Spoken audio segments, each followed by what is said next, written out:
Hello everyone. I'm Elena and this is Applewood Tarot. Today's video is a VR to the Waves of Your Soul and her tag, one deck per arcana. The goal is to match decks to each of the tarot's 22 major arcana. For example, choose a deck with an overall vibe that suits the Lovers, the Magician, what have you. It's from about a year ago, so I know I'm late to the game, but it's a lot of fun. If you want to take part, but don't want to do all 22 prompts, no worries. Choose whichever ones you like and go with that.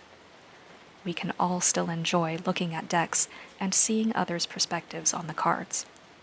This is a long one, so let's get started. For the Fool, I chose Queen Alice Tarot.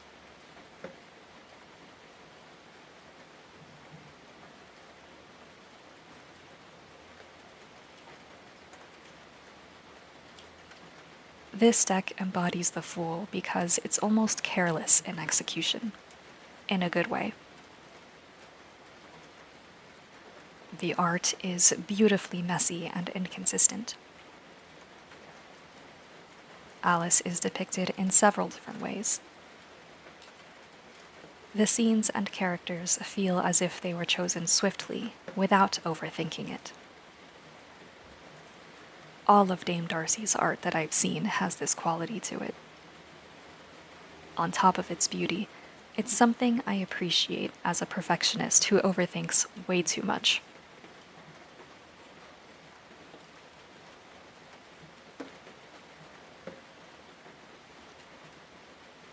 Alice herself is also like the Fool in how she acts on impulse. She follows the White Rabbit with very little thought. She wants to get to the Queen's garden for no reason besides it's pretty.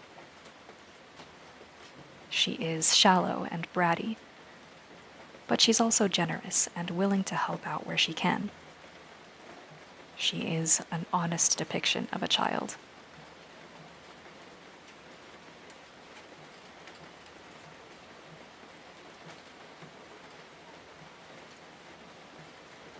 The cards wake up that childhood willingness to be a little rough with things. Like you can toss these in a backpack and use them outside on the grass if you wanted.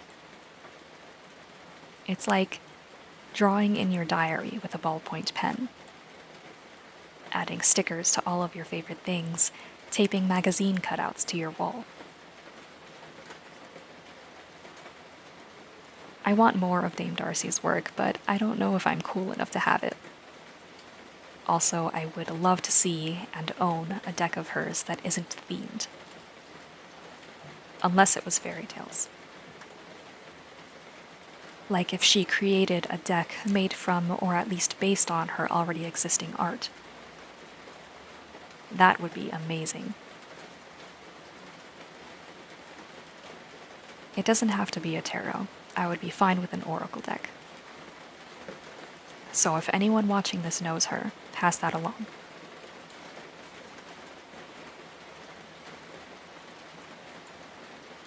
I bought this deck used, and it's a first edition. The new version has different backs, a different box, and a physical guidebook instead of a digital one.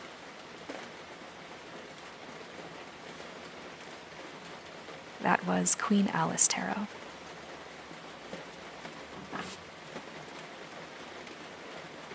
For the Magician, I chose the Intuitive Night Goddess Tarot.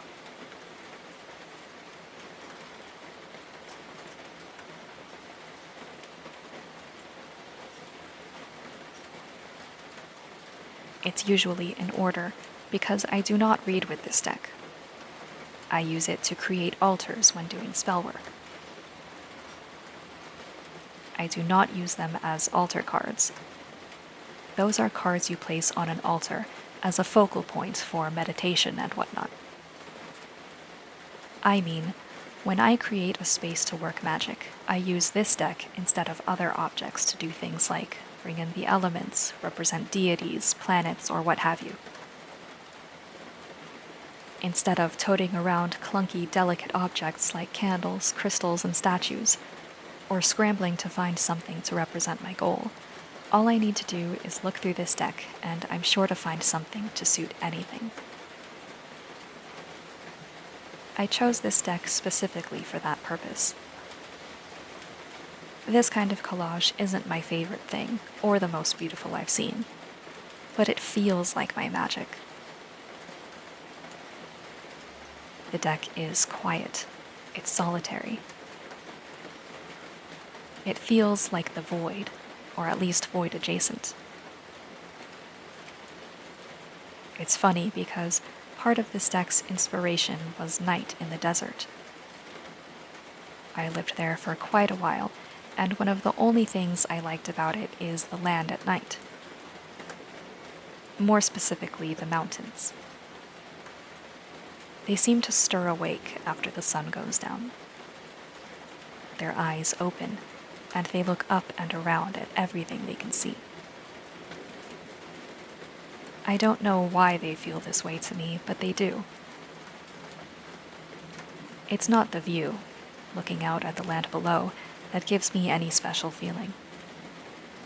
It hits when I approach them and lasts while I pass through until I've left their boundaries. They're just present and awake. That's the only way I can put it. To my memory, this hasn't happened with other mountains, and it isn't my favorite, what's the word, biome? So I assume there's a unique connection there. I should look more into it.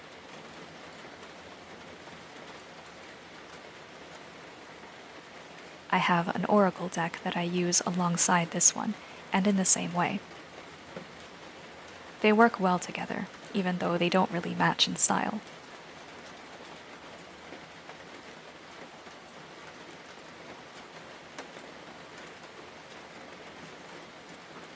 That was the Intuitive Night Goddess Tarot.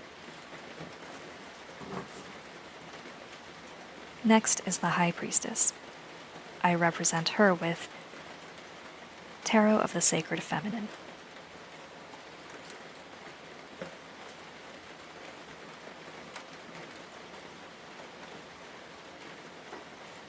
I have unique feelings about this deck.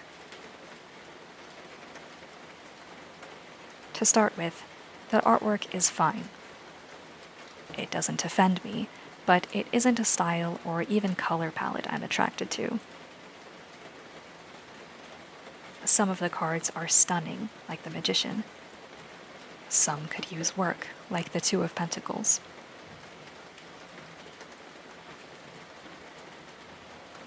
I first saw a used copy of this in an Etsy shop I often visit, and something about it lured me in. That copy was missing the little white book, so I decided to get it new instead because I knew I would need help interpreting the images. When it arrived and I did my new deck ritual, I found it still had that mystery feeling.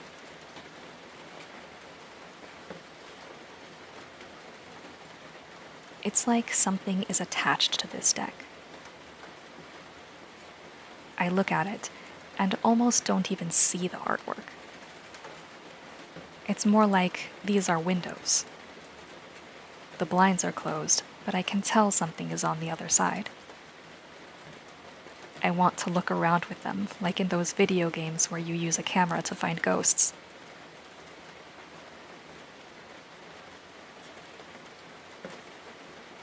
I have no idea what this attachment is, or if it even exists. It may only be in my head.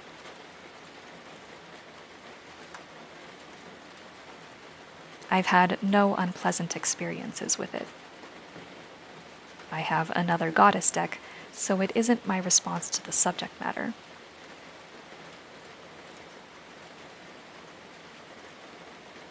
Have you had anything like this happen, or heard of it from someone else? It isn't bad, just strange, and I'm unsure what to make of it. What I should do is pull cards on it.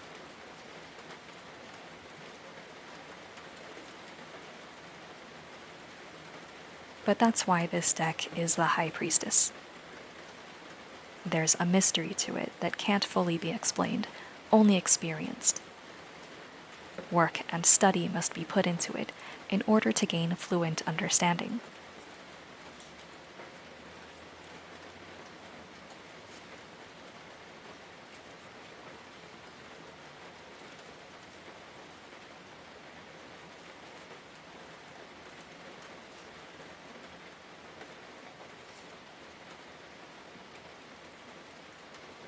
That was Tarot of the Sacred Feminine. Now for the Empress. My pick is Tarot of Persephone's Garden.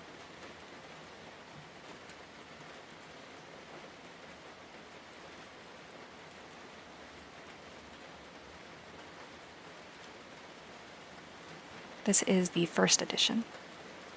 The newer one had several changes made to it, so I suggest looking up side-by-side comparisons if you want to see those differences.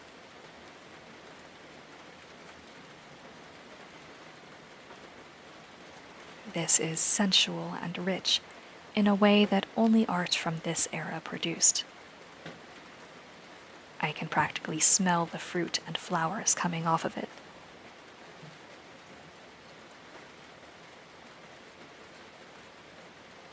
Nothing feels simplistic here. Each of these images expands beyond the boundaries of the card and creates a fully fleshed out world that we only see a glimpse of. It's lush without being overwhelming, like the Empress.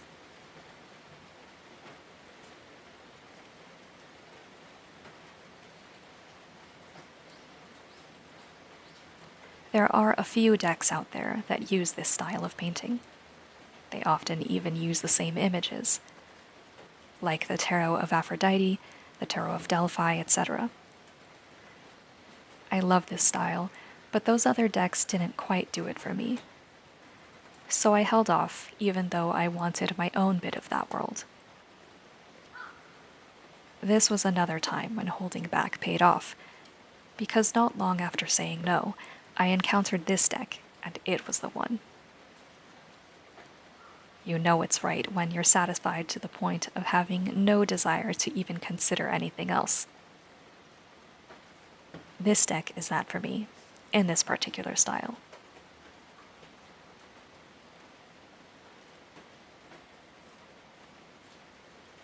That's also one reason I like to watch collection videos and full flip-throughs.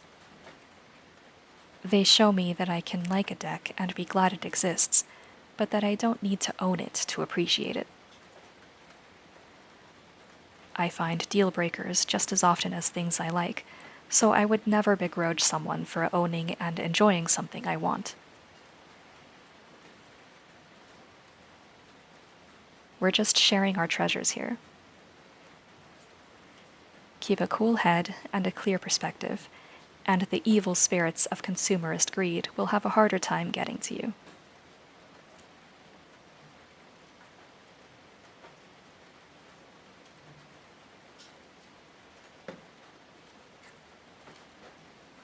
That was Tarot of Persephone's Garden. The Emperor is Tarot Landscapes.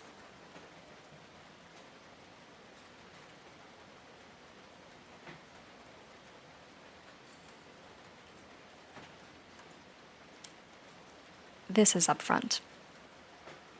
The Emperor is our authority and master in the material world. What greater authority is there than nature? As much as humans like to think that they control so much, their lives always have and always will depend on the whims of the natural world. Food, power sources, the very air we breathe. All of it can be taken away if nature decides to do so. Human life is shockingly delicate.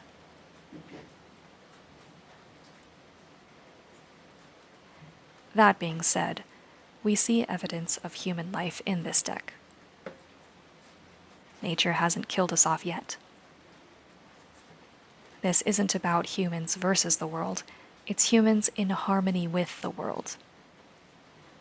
We are each parts of the whole.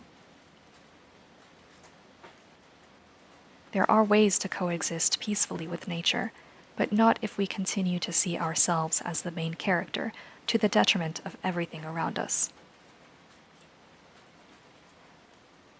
It's the Emperor's job to guide and maintain what the Empress created as best he can, to ensure that all thrives. If that means the most destructive beings must be done away with, so be it. Let's do better so things don't get to that point.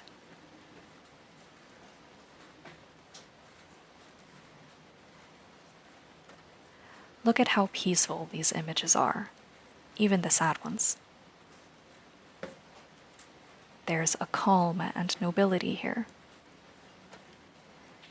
I think the plot has been collectively lost regarding what nobility is and what it's supposed to do. The Emperor can get a bad rap, depending on one's personal issues with authority. But authority isn't by default toxic or overbearing. Like most things, balance is in order. Practice. We each have at least some authority over certain parts of our lives. From my experience, people often mimic what they see, so whatever you do, remember to lead by example.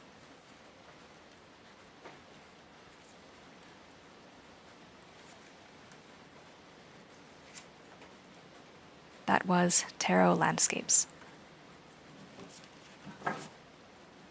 Now for the Hierophant. I've chosen the Smithwaite Centennial in a tin.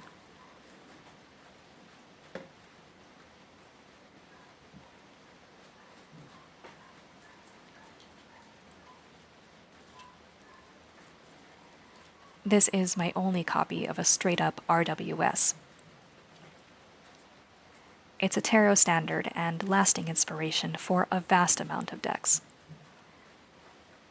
It's what most people recognize and think of when you say tarot.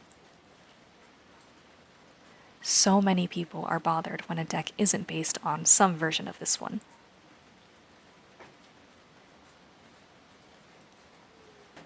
This is so well known that there's little point in showing it, but I'll do it anyway because that's how I came to find this particular edition.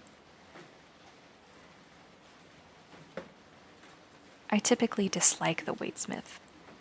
It isn't quite pretty enough for me.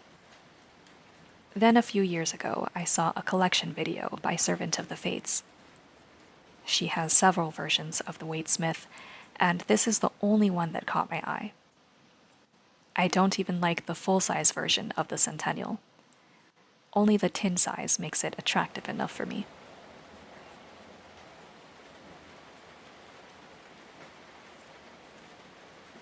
This is what I take with me on outings.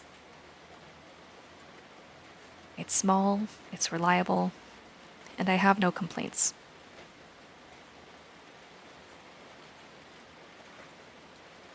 On the surface, one would think that tradition does not change. That's how it becomes tradition. People do the same things over and over, passing them down through generations. But they do change, in meaning if not also outward form. Even this deck is slightly altered from the original published a century ago. The tarot changes in imagery and sometimes structure. People argue over its meaning and use. There are so many layers to uncover, and your approach can vary depending on perspective. If you were to ask the creators of what are considered the classic decks, they would likely argue over the same things. Then you would realize that their own practices were as made up as anyone else's. Still, value can be found almost anywhere, if you look with a critical eye.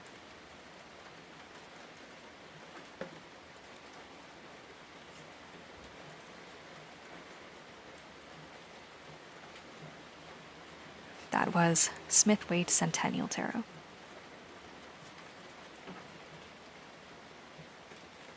For the lovers, I pulled Loputin Oracle. I hope that's the correct way to pronounce it.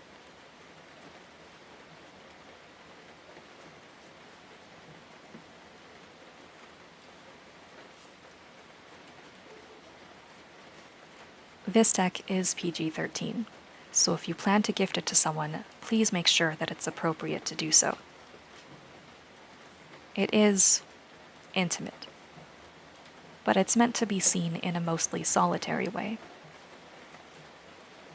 It feels like that part of life when a girl becomes a maiden. There is rage, lust, and a desire for expansion. She wants to learn about the world and interact with it on her own terms, instead of simply accepting what her elders claim.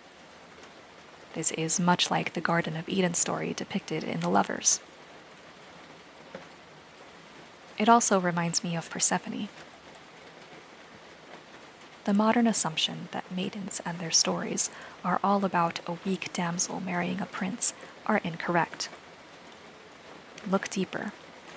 They're more often about strength of character and reciprocating kindness or favors. They're about boundaries, respect, and honor, of the self as well as others. We could use more of that in today's world.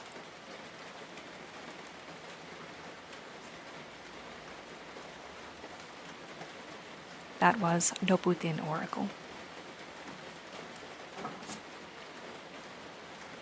My chariot is Shadowscapes Tarot.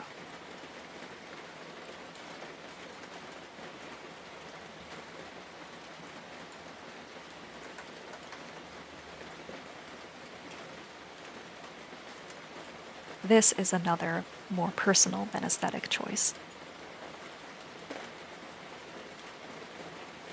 I bought it when I was on the cusp of beginning a new stage in life. Things had been really rough for a while, but around this time my life became more adult and was able to steady. It was time to move forward and work towards who I wanted to be. This deck was part of that. The chariot is often seen as victory. Even though I wasn't yet where I wanted to be, things were improving bit by bit. That was victory in itself.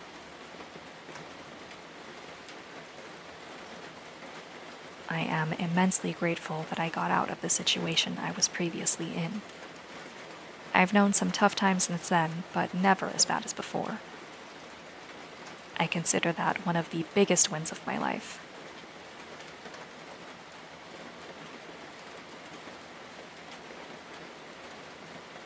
Another aspect of the chariot is mastery. As in completion, as in stability, as in surety of who you are. This deck is the one I have the most history with, and it still embodies all that I wanted it to when I first bought it. I usually quiet when I look at it, because a lot is going on inside. I apologize.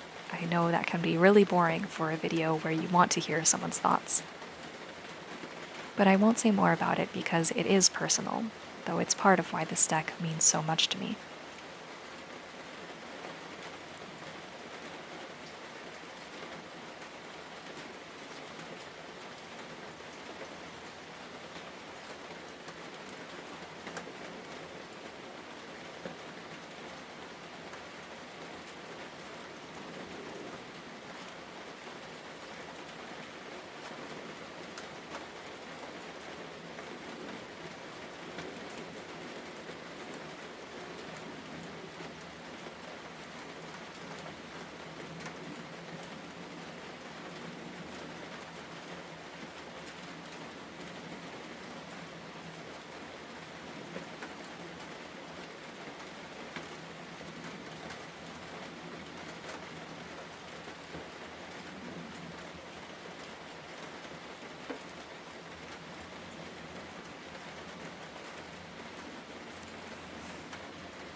That was Shadowscapes Tarot.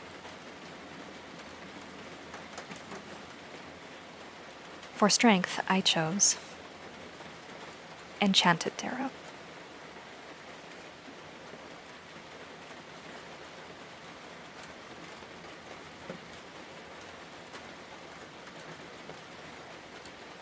There are several versions of this deck, with various borders, backs, sizes, and even names.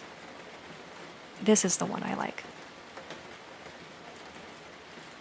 As you can tell, it's huge. I think it's about as tall as my face.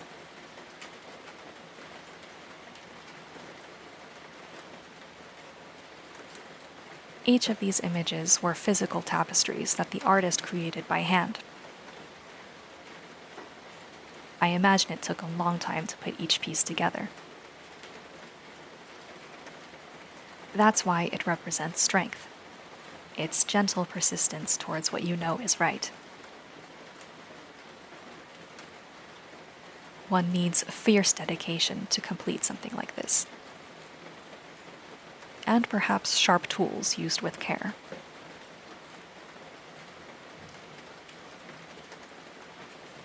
At the same time, art can't be rushed.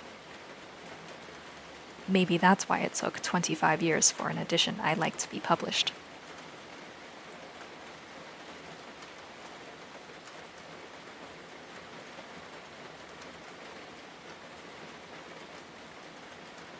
The deck is almost too ornate, but manages not to be obnoxious.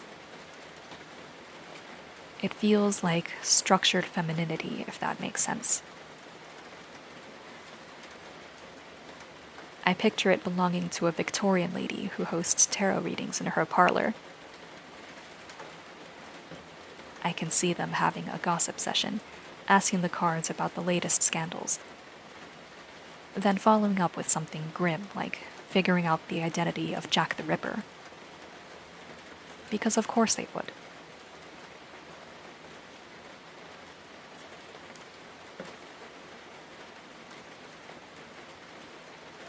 Victorian women had a lot to deal with. Of course, some more than others. Strength is a good card to represent them, as is this deck.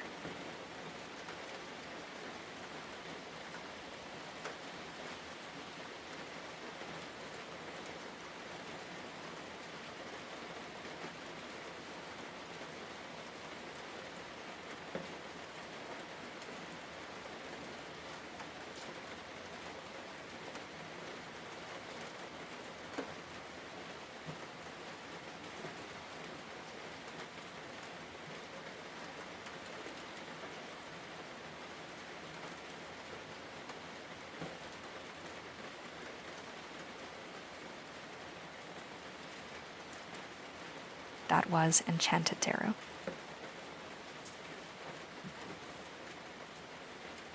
Now for the Hermit. My choice is Woman Runes.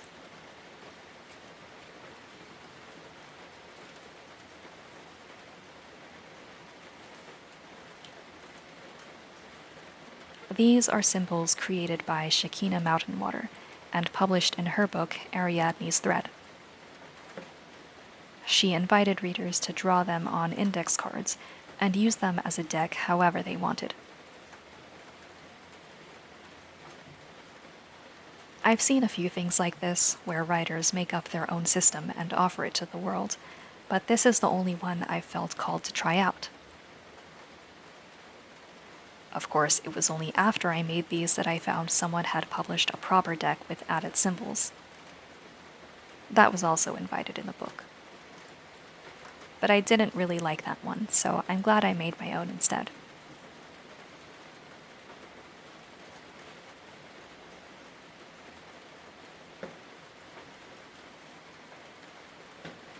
I chose these for the Hermit because you're meant to explore and discover their use on your own.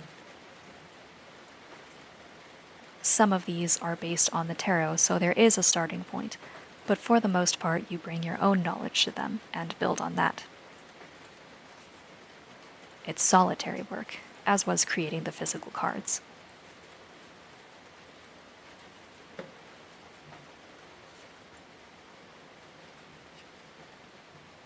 That was Woman Runes. For the Wheel of Fortune, I chose Heartscape Tarot.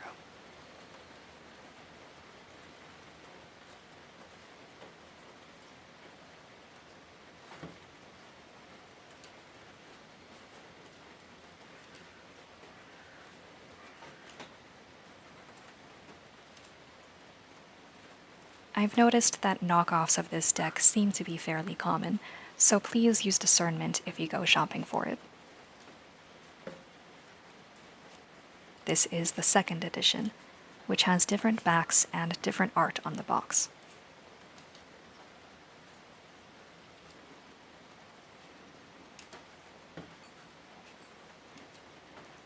I heard that this might be AI art. If I'd known that beforehand, it might have tipped me towards passing on this. But it's here, and I do enjoy it.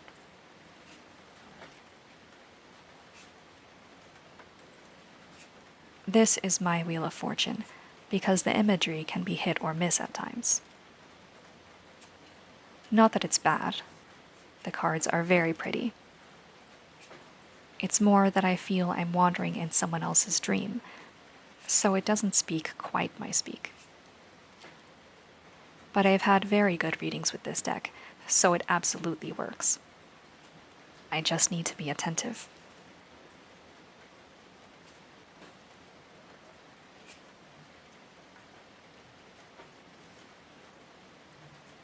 I do like the alien feeling of moving through someone else's head.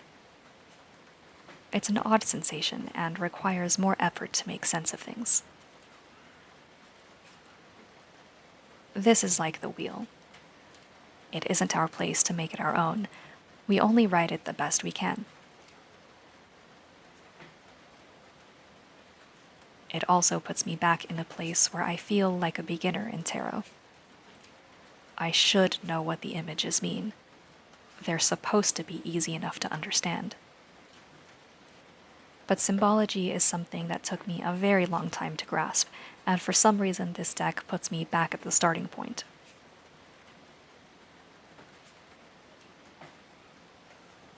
It's good that I remember that feeling, though. Part of the wheel's purpose is to keep us humble, yes?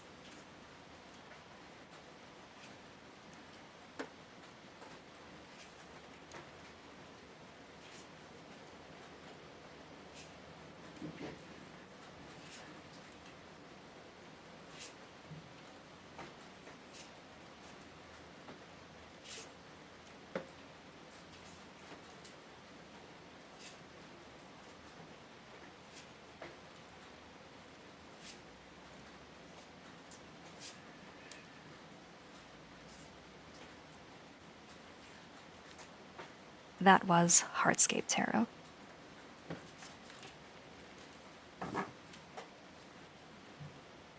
Justice is Fairy Tale Oracle.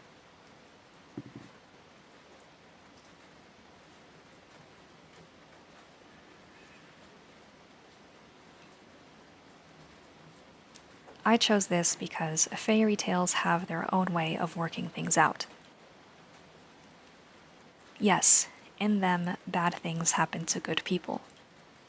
But more often than not, everything levels out in the end. It doesn't matter if we think it's fair, over the top, or not enough. Again, it isn't our place to decide how things go. We do not tell justice how to do her work. That being said, we are the ones that the powers that be act on and through. So it's best to act with mindfulness towards the wider world. This doesn't have to be major. It's as simple as not being a jerk to a retail worker, or speaking up in the moment when someone you know is being treated unfairly.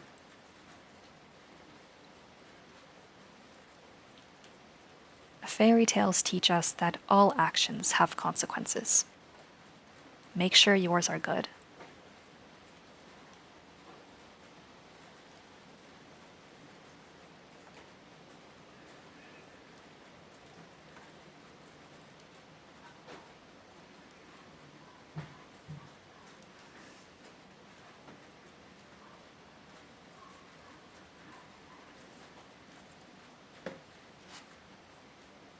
That was Fairy Tale Oracle. The Hanged Man is Alice Tarot.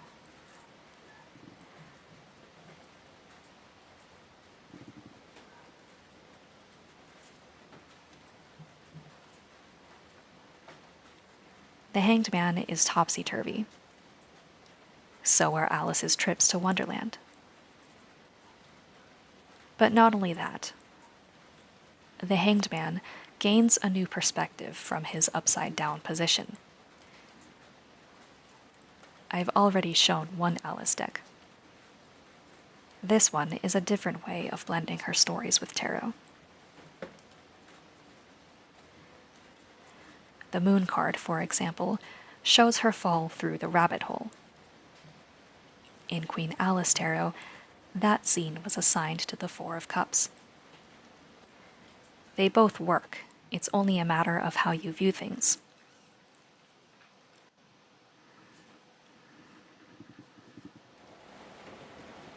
Its art style is also somewhat disorienting. I believe it's collage photographs blended with illustrations. Some characters have unnatural proportions, like Tweedledee and Dum's faces. Some have animal heads. Alice has an elongated neck at one point. There are faces hidden in unusual spots throughout the deck. Overall, it's strange to look at. I fully understand that there are people who are not at all into it. Art is subjective. Like the Hanged Man, we each need to step away from what we're told to appreciate and develop our own perspective. Try out something that you find interesting. Maybe even make it yourself.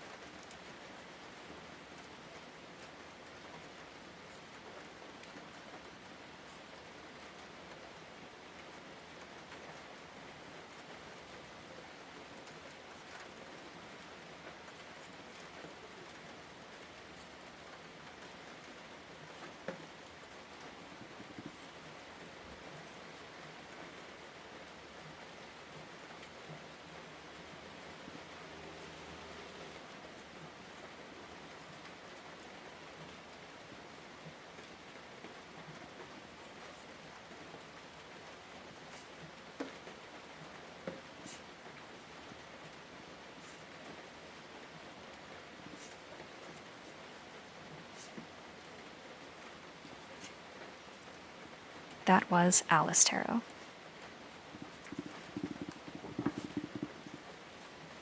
For Death, I chose Literary Witch's Oracle.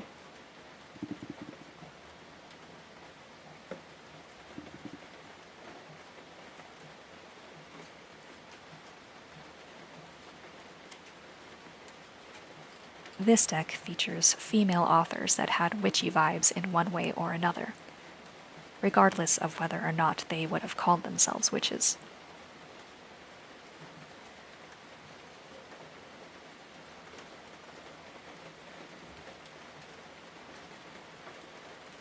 I chose this to represent death, firstly because it's mildly creepy.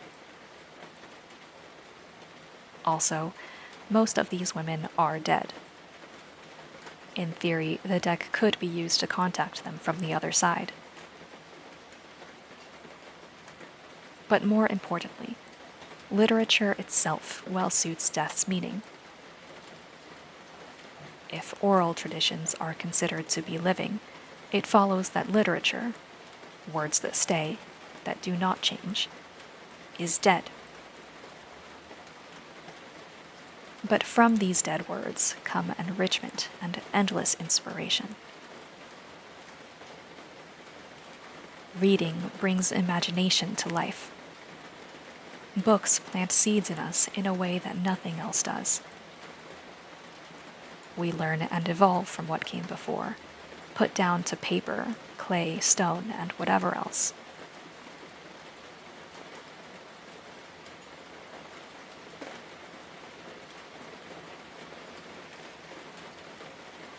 The act of writing also acts as death in a way. To commit words to paper, or screen, is to finalize them. You cut off the potential to say anything besides what was written down. The trade-off is the potential of having what you said reach others and it growing from there. This may be why so many of us, myself included, have all those pretty notebooks sitting around unused. I don't know if any of this makes proper sense, but I hope I got the point across okay.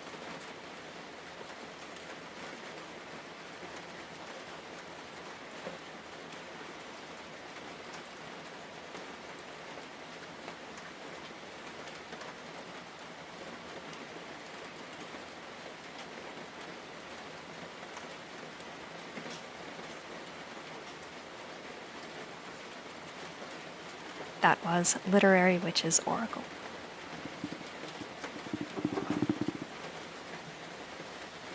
Temperance is Unveiling the Golden Age Tarot.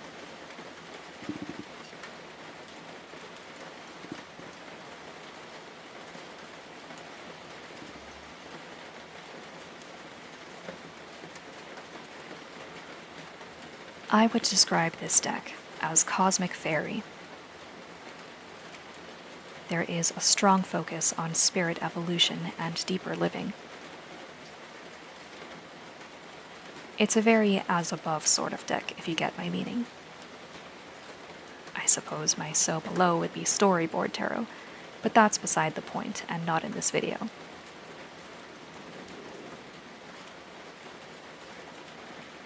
Temperance is about the alchemy of the soul. After death, one returns to Earth to apply what was learned from that experience. It's all well and good to say do no harm, but there is nuance to that. Spiritual truths must be blended with the realities of physical or mundane life. This deck does that very well. Even though the guidebook brings up things like Lemuria and starseeds, it also comes back to how these must bleed back into the world in a practical sense.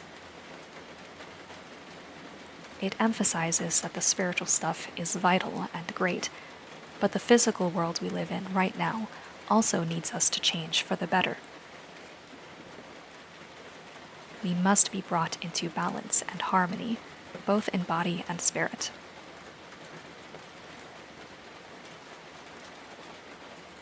I feel like I'm on a soapbox again, and I apologize. I know it's annoying.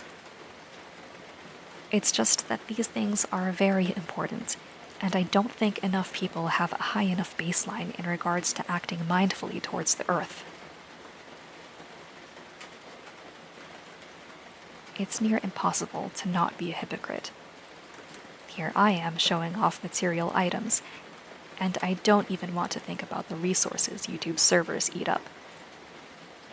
But there's a lot we can do with only mild inconvenience, yes? Let's give it a shot and do a little better each day.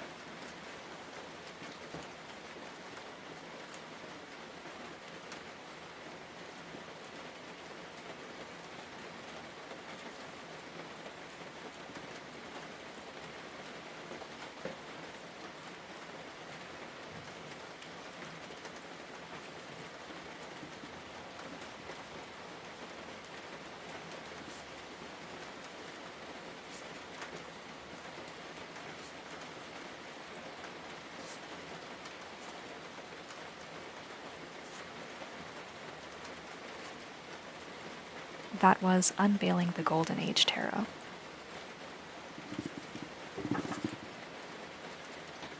For the devil, I chose Cecoli Oracle.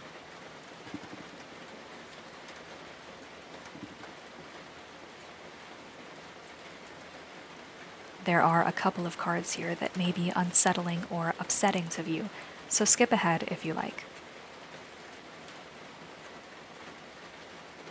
The devil can be deceptively sweet, like this deck.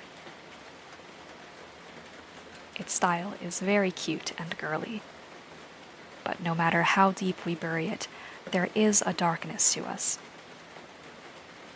Most of the time, it's best that we master it. Other times, these things need to be brought to the surface and sifted through for various reasons. This deck is also a bit of overindulgence for me, because I first had its sister tarot that I'll show later. I don't feel a strong need to own multiple decks that share an art style, though I've done it before. This one was a Yule gift, so I'm very grateful to have it, and I do enjoy it.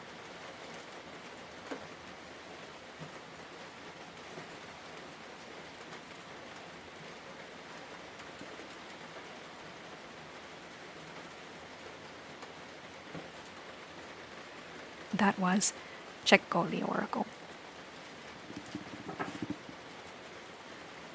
My choice for the tower is Heroine's Journey Oracle.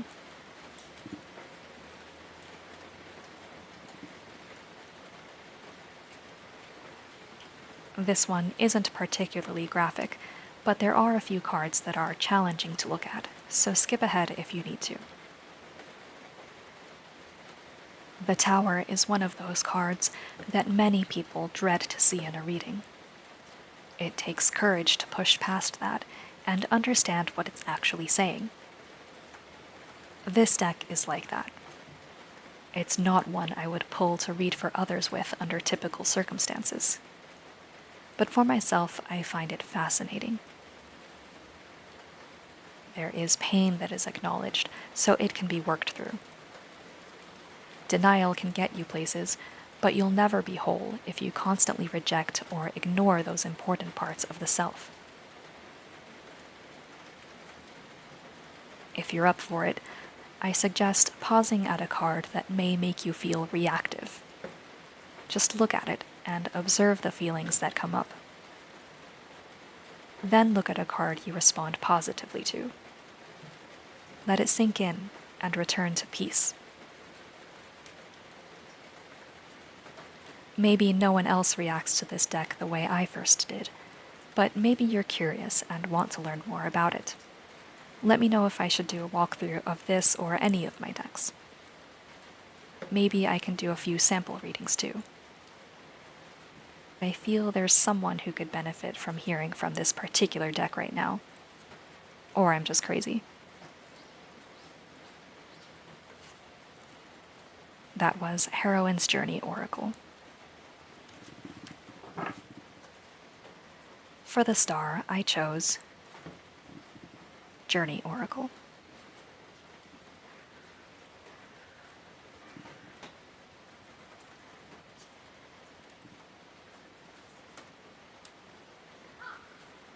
There needs to be some gentleness after that last deck.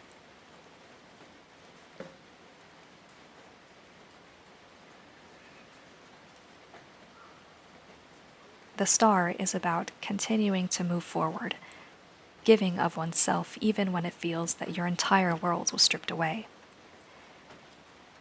It's keeping the faith through hard times. This deck embodies that pretty well.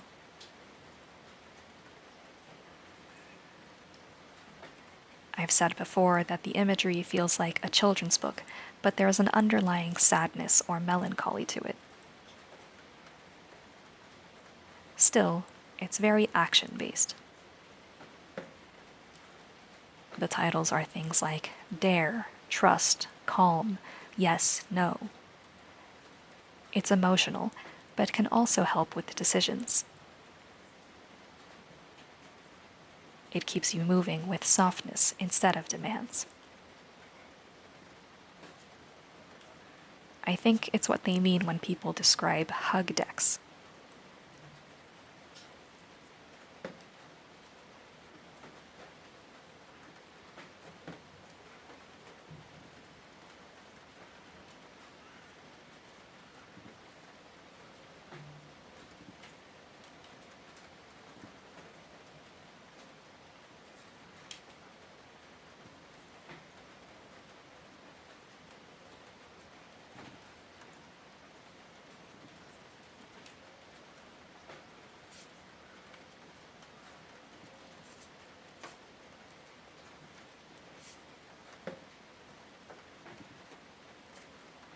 That was Journey Oracle.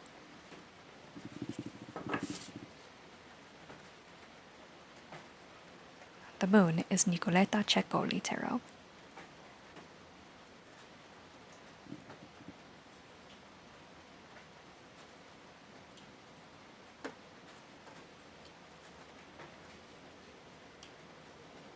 This deck looks how my subconscious feels.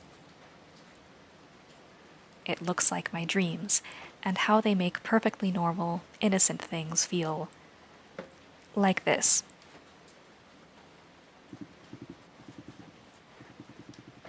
Things are not quite what they seem, but they're also very upfront. There are hints of fairy tales here and there.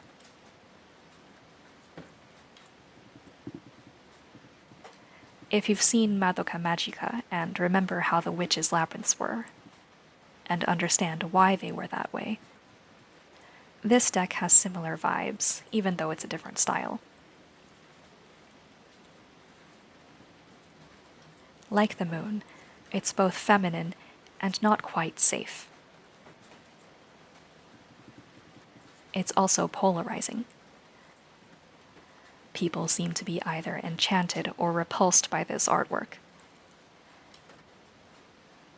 I wonder what it says about me that this so well expresses my subconscious, and its sister deck, which is basically the same, is the devil.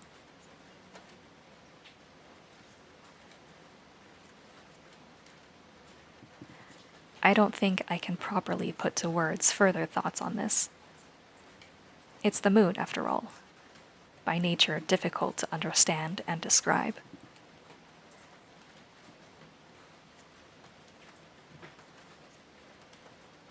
The subconscious is difficult to convey, so I'll let the images speak for themselves.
That was Nicoletta Ceccoli Tarot.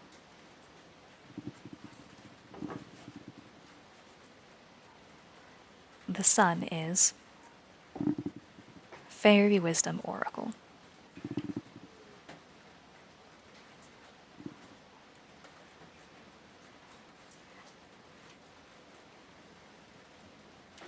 This deck is positive. Its worst cards are very tame, to the point where it's almost too fluffy for my taste. The sun is like that. Purest joy, without a hint of shadow to cause worry. It's safe here.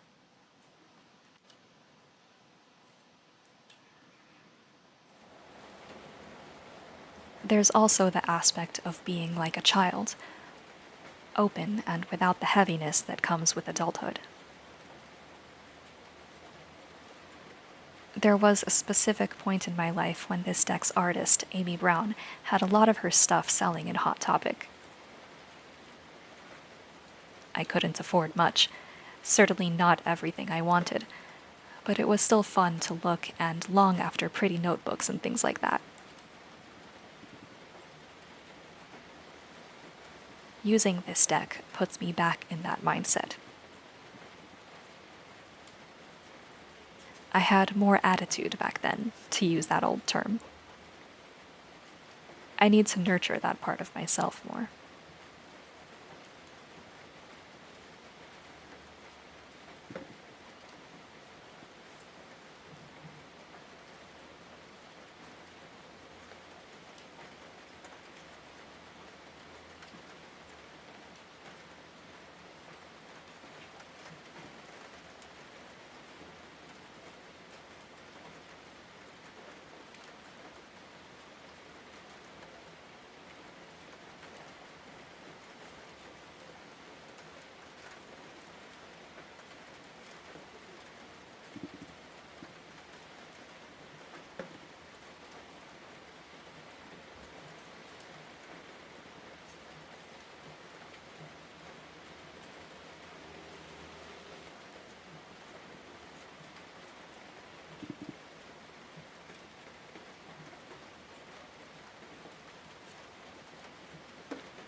That was Fairy Wisdom Oracle.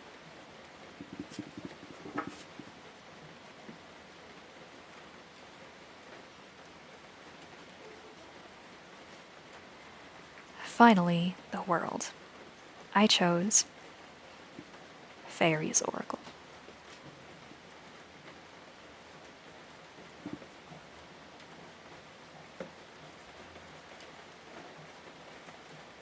This represents the world because it is perfect and complete in itself. It can speak on anything, always grounded and truthful. It will be snarky if that's what it takes to get the point across and keep what's truly important in focus. Golden Age is cosmic, but Fairies perfectly expresses earthly spirit. There is sanctity and enlightenment, but also a sense of humor and joy of life.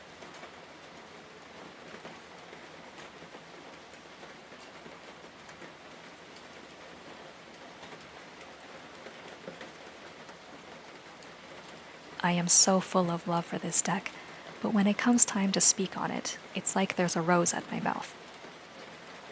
Maybe it doesn't want to be talked about, because those meant to have it must respond on their own. Maybe it's the Pied Piper. So I'll just look at it quietly, and you can skip forward if you like, since I've shown it before.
That was Fairies Oracle.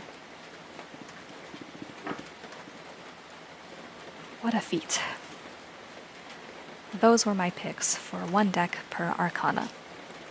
Thank you, Marine of the Waves of Your Soul, for creating this tag. It was a lot of fun to do. I was surprised I found decks that applied to all 22 prompts. I didn't think my collection was varied enough.